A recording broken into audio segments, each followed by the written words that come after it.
На этой неделе вся страна отметила 73-летие Великой Победы. В память о подвиге солдат в Синявино установлена интернациональная аллея, где находятся памятные плиты воинов из каждого региона участника этого сражения. С подробностями Айсена Бурнашова.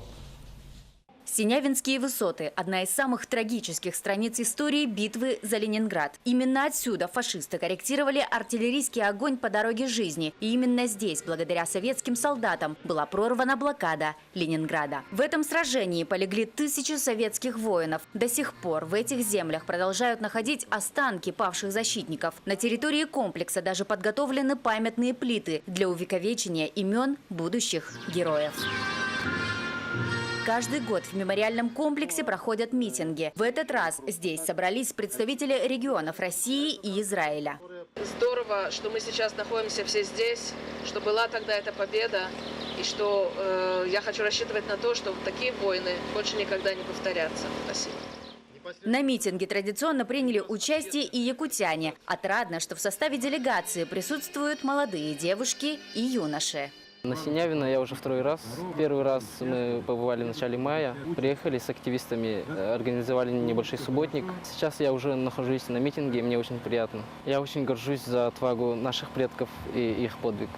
Это была Отечественная война. В память о подвиге солдат в Синявино установлена интернациональная аллея, где находятся памятные плиты воинов из каждого региона участника этого сражения. Мы гордимся своим дедом, участвовал во всех наступательных операциях в сентябре, октябре, потом в ноябре. И вот операция «Искра», которая завершилась прорывом. Но потом вот похоронка пришла в феврале месяце, что он тут. Увековечено более 156 имен. И самое отрадное, что наша молодежь продолжает поисковые работы. В этом году будет организовано 3 бригады, которые продолжат поисковую работу на территории Ленинградской области и Санкт-Петербурга.